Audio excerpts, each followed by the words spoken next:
पहले जब बल्दी इंतखाबात हुए तो यहाँ से बीजेपी के उम्मीदवार को कामयाबी मिली और कामयाबी मिलने के बाद बीजेपी की कॉरपोरेटर वो घासी बाजार में कहीं पर नजर नहीं आए। मैं आज भी जिम्मेदारी के साथ कह रहा हूँ कि बीजेपी के मौजूदा कॉरपोरेटर 5 साल में एक 10 काम नहीं बता सकते जो उन्होंने डेवलपमेंट के करवाए। हर काम में मजलिस को आगे बढ़कर उन कामों को करना पड़ा।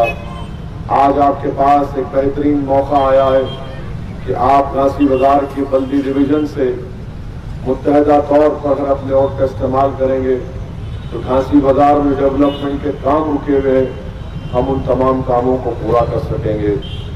वहीं पर मैं आपसे ये भी गुजारिश करूंगा कि इस बार इलेक्शन में बैलेट पेपर का इस्तेमाल होगा और बैलेट पेपर जब आपको मिलेगा, जहां पर पतंग का निशान आपको नजर आएगा, वहां पर आप मोहर आपको लगाना पड़ेगा पतंग के निशान के ऊपर। आराम से पतंग के निशान पर मोहर लगाइए और उसको अच्छी तरीके से फोल्ड करने के बाद जो बैलेट बॉक्स होगा उसमें आपको अपना बैलेट पेपर डालने से ही आपका वोट मजलिस के हक में इस्तेमाल होगा। बैलेट पेपर होगा, पतंग का निशान जहां पर होगा वहां पर उस निशान के ऊपर आपको अपना मोहर लगाकर उसको फोल्ड करके बैलेट के डब्बे में डालना है। इसका खास ख्याल रखिए। तीसरी बात यह है, ये जो रोड आप देख रहे हैं यहाँ पर अक्सर ट्रैफिक जैम होता है शाम में, शाम से लेकर रात के देर तक, क्योंकि ज्यादा से ज्यादा आरटीसी बसेस यहाँ से जाती हैं, टूरिस्ट बसेस जाती हैं जो करनूल और बेंगलुरु जाती है। मैं आपसे वादा कर रहा हूँ कि हमने एक प्रपोजल बनाया है कि आपके पुराना पुल से लेकर नदी में से एक ब्रिज डालने का हमारा प्लान है जो सीधा जाएगा मलकपेट तक। यह अभी से तुम दूरा बना दे रहे ये प्रपोजल है और वो बहुत बड़ा काम है। कुछ 200-300 करोड़ का नहीं है बल्कि 800,000 करोड़ का काम है, क्योंकि वो रोड अगर अंदर से डालेंगे तो सीधा वो निकलेगा मलकपेट के पास। तो उससे क्या होगा, ये ट्रैफिक का जो मसला है वो बहुत हद तक खत्म होगा। आगे भी बहादुरपुरे के पास एक फ्लाईओवर का संगे बुनियाद पड़ चुका है, आप देख रहे हैं कि पिलर्स भी पड़ चुके हैं। थोड़ी काम में ताखीर हो रही है क्योंकि वहां पर सीवरेज और पानी की लाइन हटाना था, अब वो हट चुकी है। अब इंशाअल्लाह ताला बहादुरपुरा फ्लाईओवर का काम तेजी से चलेगा। उसके साथ साथ जहां पे फ्लाईओवर खत्म होगा, एक एक्सप्रेसवे नेहरू जूलॉजिकल पार्क से शुरू होकर आरामगढ़ चौरस्ता पर उतरेगा। वो करीब 400 या 450 करोड़ का है। वो काम का भी इंशाअल्लाह संगे बुनियाद इलेक्शन के बाद होगा। पूरी मंजूरियां मिल चुकी है, कॉन्ट्रैक्टर को भी, वो कंपनी को भी काम अलॉट हो चुका है। वो ये दोनों ब्रिज और वो एक्सप्रेसवे जो जू की गेट से शुरू होकर आरामगढ़ के पास उतरेंगे, तो मैं समझता हूं कि इंशाअल्लाह ताला एक बहुत बड़ा यहाँ पर जो हमेशा ट्रैफिक का मसला होता है शाम के औकात में वो कम होगा। मगर इसका परमानेंट सोल्यूशन ये है कि पुराना पुल से एक नई रोड या ब्रिज डाला जाए जो सीधा 1.5-2 किलोमीटर का होगा, जो मलकपेट तक जा सकेगी। तो ये मुस्तकबिल का हमारा प्लान है और इंशाअल्लाह ताला उस प्लान पर, उस प्रपोजल पर मीटिंग भी हो चुकी है, मगर उस पर थोड़ा आगे उस पर बढ़कर काम करना है। मैं आपसे वादा कर रहा हूँ कि इंशाअल्लाह ताला वो काम को हम करवाएंगे। ये चौथी बात ये है कि बहुत से लोगों को 10,000 रुपये की स्कीम में पैसे नहीं मिले। 4 तारीख के बाद दोबारा इस स्कीम का आगाज होगा। मेरी आपसे गुजारिश है कि मजलिस के जिम्मेदारों को आप अपने डिटेल्स दे दीजिए या आप खुद मी सेवा में जाकर अगर अपना वो जमा करा देंगे तो आपके बैंक अकाउंट में हुकूमत की तरफ से रास 10,000 रुपये आ जाएंगे। 5वीं बात आपको बताना मैं जरूरी समझता हूँ कि हैदराबाद का ये बल्दिया इलेक्शन है, ऐसा लग रहा है कि आप और हम मिलकर भारत के एक नए वजीर आजम का इंतखाब करने जा रहे हैं। इस तरह का इलेक्शन हो चुका है। हैदराबाद में 100 साल के बाद इतनी बड़ी मिकदार में, इतनी बड़ी सेंटीमीटर्स में बारिश हुई। 100 साल के बाद इतनी बड़ी रिकॉर्ड तोड़ दिए 100 साल का, और लाखों घरों में पानी दाखिल हुआ, लाखों करोड़ों रुपए के लोगों के घर के सामान का नुकसान पहुंचा, ऑटो और टैक्सी बह गए या खराब हो गए। उस वक्त मैंने चीफ मिनिस्टर से मुतालबा किया कि आपकी हुकूमत को इन गरीबों की मदद करनी चाहिए। तो बहरहाल हुकूमत 10,000 स्कीम का ऐलान किया, मगर बीजेपी के मिनिस्टर जो आज रोज दिल्ली से आकर एक प्रेस कॉन्फ्रेंस करते हैं और मजलिस को तनकीद करते हैं, बीजेपी का कोई मिनिस्टर जब हैदराबाद की आवाम सैलाब में परेशान थी, कोई आकर ना तो मायना किया ना कोई वादा किया। अब तक बीजेपी की तरफ से एक पैसा नहीं दिया गया हैदराबाद के सैलाब के सिलसिले में। जब मरकज की टीम आई हाफिज बाबा नगर के पास, मैं खुद जाकर उनसे मुलाकात की और उनसे कहा, अगर आप फाइनेंशियल असिस्टेंस देंगे तो एक एक घर को जिसके घर में पानी आया उनको 80,000 से 1 लाख रुपए मिलेंगे। एक पैसा बीजेपी ने नहीं दिया। दिल्ली की सरकार ने हैदराबाद के लिए एक पैसा नहीं दिया, और आज आकर असदुद्दीन ओवैसी को जिना बोलते हैं। असदुद्दीन ओवैसी को और मजलिस को कहते हैं कि इनको पार्टी को वोट देना मुल्क के मफाद में नहीं। हैदराबाद में पुराना शहर में सर्जिकल स्ट्राइक करेंगे, यहां से पाकिस्तानियों को, रोहिंग्या को और अफगानियों को निकाल देंगे। मजलिस के बारे में ये बात, अरे मैं तुमसे ये पूछना चाह रहा हूं बीजेपी वालों, ये सब बातों से क्या हैदराबाद का डेवलपमेंट होगा? आप ये बताओ कि 2019 से लेकर अब तक आपने हैदराबाद के इंफ्रास्ट्रक्चर के लिए, हैदराबाद की ट्रैफिक प्रॉब्लम को सॉल्व करने के लिए, हैदराबाद की पुलिस को, हैदराबाद की आवाम को आपने क्या दिया? कुछ नहीं दिया। और क्या दे रहे? ये वाहियात किस्म की नफरत की गुफ्तगू कर रहे हैं। कोई बीजेपी का एक कहता है कि असदुद्दीन ओवैसी को मैं अपनी जूती पे रखता हूं। मेरे भाई, मैं तुम्हारी इज्जत का ना कभी मोहताज था ना रहूंगा इंशाअल्लाह ताला। मैं अल्लाह का मोहताज था और अल्लाह का मोहताज हूं। मेरी इज्जत देने वाले ना तुम हो ना कोई मखलूक हो। मुझे इज्जत मिली तो अल्लाह की तरफ से मिली और अल्लाह के बंदों की दुआओं की वजह से मिली।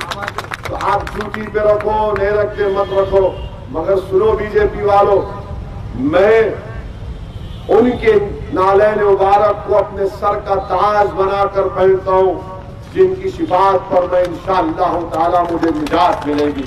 तो मुझे तुम्हारे इन वाहियात गुफ्तगू की फिक्र नहीं है।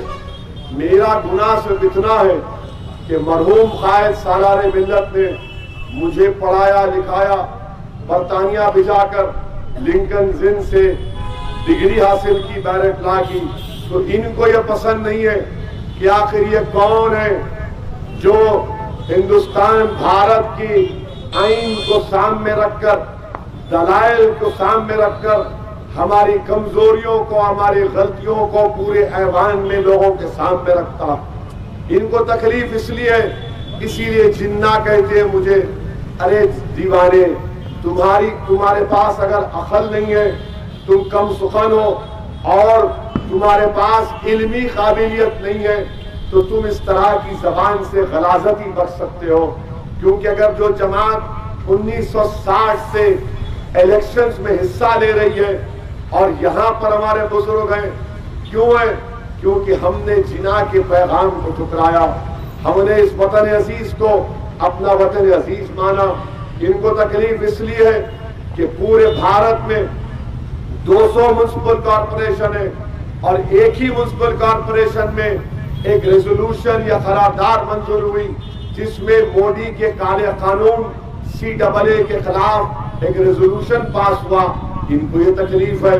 इनको तकलीफ इसलिए है कि ओवैसी जिना इसलिए बन जाता इनके लिए क्योंकि मैंने ट्रिपल तलाक के कानून को एक नहीं 3 मरतबा, मेरी पार्लियामेंट की तकरीर है, मैंने दलाइल के साथ इस बात को साबित किया कि ये भारत के आइन के खिलाफ है, ये मुस्लिम महिलाओं के खवातीन के खिलाफ है।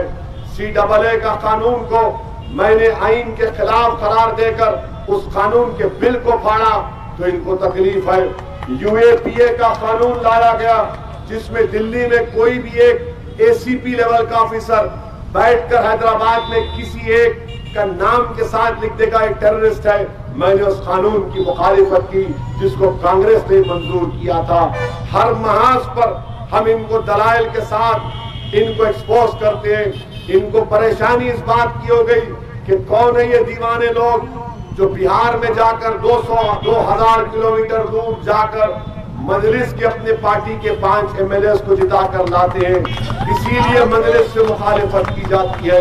मेरे अजीज दोस्तों और बुजुर्गों, पुराना शहर है ये। बताइए आप कितनी तौहीन आमेज गुफ्तगू कि आप अपने ही शहर के, अपने ही वतन के लोगों को पाकिस्तानी और रोहिंग्या कहते हैं। आप 6.5 साल से हुकूमत में आप हैं। एक 100 पाकिस्तानी मुझे दिखाओ जो पुराने शहर में रहते। एक 100 रोहिंग्या अफगानी दिखाओ जो गैर कानूनी रहते हैं यहाँ पर। हम वोटर लिस्ट में 30,000 नाम डाल दिए। अरे तुम क्या क्या हमारे झोली में डालोगे? Voter list election commission of India बनाता है। होम मिनिस्टर अमित शाह आप हैं। आप क्या कर रहे हैं? सो रहे हैं आप। आपका सिकंदराबाद का एमपी, वो भी वजारत दाखिला का छोटा वजीर है, वो क्या कर रहे हैं? नहीं, इलेक्शन आएगा तो बोलेंगे ताकि नफरत पैदा किया जाए। और मैं बीजेपी से कह रहा हूं कि इंशाअल्लाह ताला हम 1980 और 1990 के दोबारे माहौल को हैदराबाद में पैदा होने नहीं देंगे इंशाअल्लाह। हम बहुत आगे बढ़ चुके हैं उन गलत फहमियों से, उन तकालीफ से, उस टेंशन से। आज आप देखते हैं कि जब से तेलंगाना बना 6.5 साल से अल्हम्दुलिल्लाह यहाँ पर कर्फ्यू छोड़िए कोई गवर्नर नाम की चीज नहीं। इसमें मजलिस का एक बहुत बड़ा रोल रहा, इसमें पुलिस का रोल रहा और सबसे बड़ा रोल रहा हैदराबाद की आवाम का, जिसको मैं सलाम करता हूं कि उन्होंने इस माहौल को बढ़ने नहीं दिया। और आज हैदराबाद की आवाम को 1 दिसंबर के दिन एक फैसला लेना है, क्या वो हैदराबाद को कामयाब करेंगे या भाग्यनगर को कामयाब करेंगे। आप हैदराबाद आपका है, आप हैदराबादी हैं, तो हैदराबाद की तहजीब, तमद्दुन, शनाख्त, हैदराबाद का रोब, हैदराबाद की मकबूलियत को बरकरार रखना ये हैदराबादियों की जिम्मेदारी है। और वो कैसे होगा? जब आप 1 तारीख के दिन निकलकर अपना एक वोट मजलिस के हक में इस्तेमाल करेंगे। इनको तकलीफ, ये फिरका परस्त ज़हनियत रखने वाले, ये हिंदुत्व की आइडियोलॉजी पर चलने वाले, इनको तकलीफ इसलिए भी है कि औरंगाबाद के यहाँ पे हमारे साबिका कॉर्पोरेटर्स आए हुए हैं। इन्होंने बड़ी मेहनत के साथ जुस्तजू की और 23 साल के शिवसेना के एमपी को हराया। इनको ये भी हजम नहीं हो रहा कि आखिर है कौन ये दीवानों, जो दीवाने लोग जो आकर एक जिद पकड़ लेते, मेहनत करते, तकारीर करते और इनको समझ में नहीं आता कि आखिर बेसरो सामानी के आलम में ये औरंगाबाद जीत गए, महाराष्ट्र में इनके 2 एमएलए कामयाब हो गए, बिहार में 5 जीत गए। मैं बिहार में भी कह रहा था कि हाँ, जहां से हम लड़ रहे तुम्हारा जादू नहीं चलेगा। मैं आज भी कह रहा हूं कि इंशाअल्लाह ताला हम अपनी कामयाबियों का सिलसिला बरकरार रखेंगे इस बल्दिया के इलेक्शन में। और मुझे पूरा यकीन है कि काशी बाजार से आप मजलिस के उम्मीदवार जनाब मोहम्मद गौस को कामयाब करेंगे। हमने एक बेहतरीन उम्मीदवार को आपके सामने लाया है और मुझे यकीन है कि हम और आप मिलकर काशी बाजार में डेवलपमेंट के काम रुके हुए।